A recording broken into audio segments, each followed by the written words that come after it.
Lelo Panyasa Voice Box mkulu wina amene amangodziwika ndi dzina kuti Siza pamasamba mchezo akuti ndipovuta nthawi zambiri kuti Amalawi tizitokhala pansi ndi kukambirana mfundo zotukulira dziko lino la Malawi chifukwa chakuti anthu ambiri amakondetsetsa chipani kusiyana ndi kukonda dziko monso nthawi zina amaopa chipani kusiyana ndi kuopa Mulungu. Chonde tindikhale modzi pano Panyasa Voice Box kuti timve mfundo za Asiza ndipo akamaliza mutiwuza in the comment section below kuti Asiza akunena zoona kuti ife Amalawi timaopa chipani kuposa Mulungu kapena Asizawa inuyo simugwirizana nazo. Mutiwuza pano Panyasa Voice Box.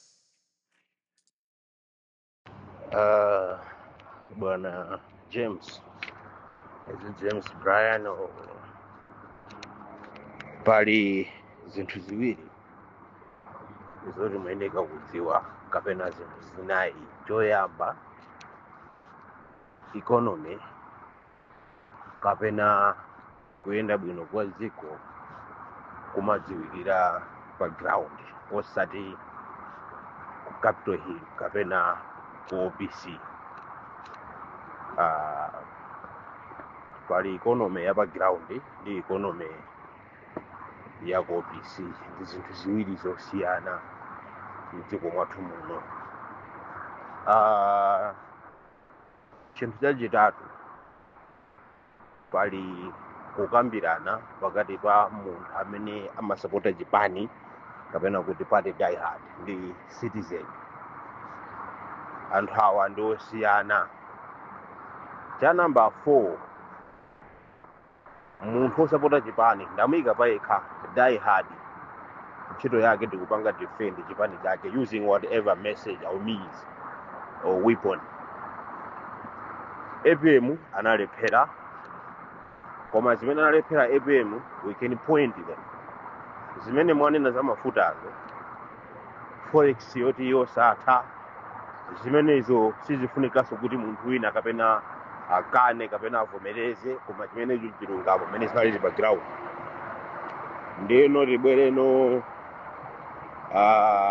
ku nkhani ya ulamuliro umene uli pano pawo, forex ndi mafuta zikuwavuta, zinthu zanazipeza, ndipo mukamati APM anasiya kaya ndi forex ya 6 months, I think inali more than 6 months. Ngati mukukumbukira, kuvuta kusowa kwa forex silinabwere after 6 months, koma atangomwalira Chilima, it's when all these problems started.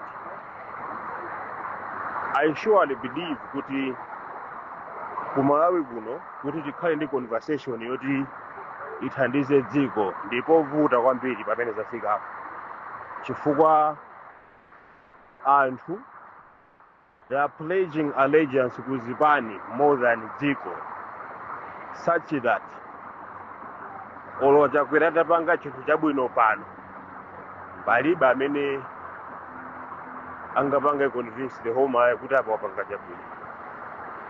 Olo chakwera tapanga chinthu choyipa pano palibe amene angaende nkupanga convince Malawi yonse kuti chakwera panga choyipa, chifukwa anthu adasankha kuti iwowo adzafera zipani. Anthu amakonda zipani kuposa Mulungu. This is very honest, chifukwa we have seen chipani cha DPP anthu ake akutema wanthu, DPP defending itself saying iwonso sakudziwapo kanthu. We saw, tikuonanso pano zigawenga zina zikuyenda ndi zikwanje mtaunimu, ena mpaka kumakaphwesa matera magalimoto a members of parliament. Ku parliament konko,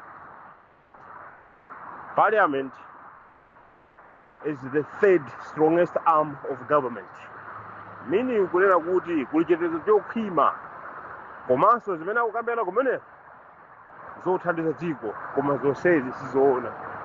Zigawenga zomwezo kuziona pa CCTV ya ku parliament lero, mawa zili ndi minister of local government. Now chimene tikuona pa nchonena kuti aliyense is interested in chipani changa, not Malawi wathu koma chipani changa.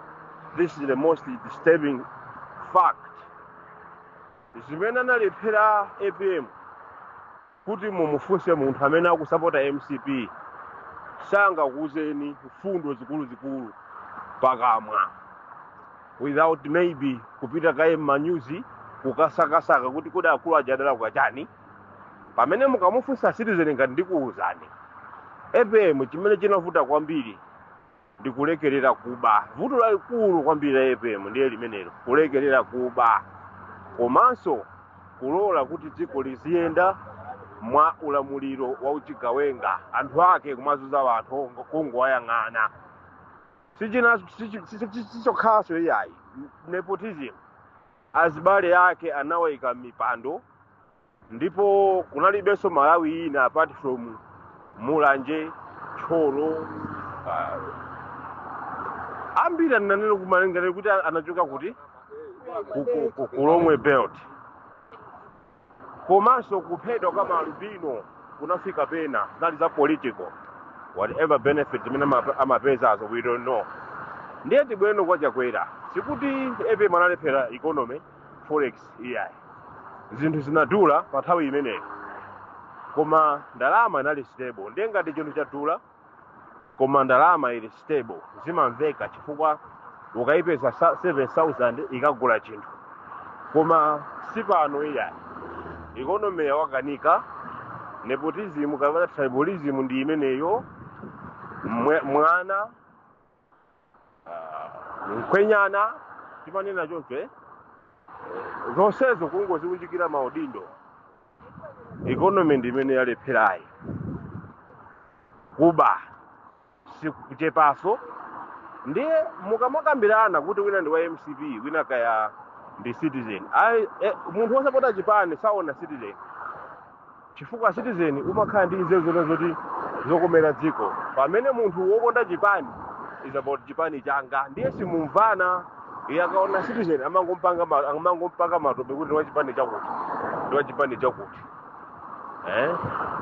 Koma sizoona kuti nthawi ya DPP kunalibe forex, inali za fake chani, chifukwa chinthu cha fake chimaoneka pa ground. Ngati panopa tikunena kuti randi ili pa 1 to 95 ku bank, pa ground tikunena za 1 to 190 chakuti. Ndiyeno pa ground pamene pali ukhanga ti umboni kunena kuti zinthu zili mwakuti nkona nkuti economy ndi pa ground, koma kulimbana ndi munthu osapota chipani ndikutaya nthawi, chifukwa munthu ndi munthu amene anapanga chisankho chopembedza mafano, saopa Mulungu koma akuopa chakwera, akuopa MCP, akuopa DPP, akuopa Mutharika.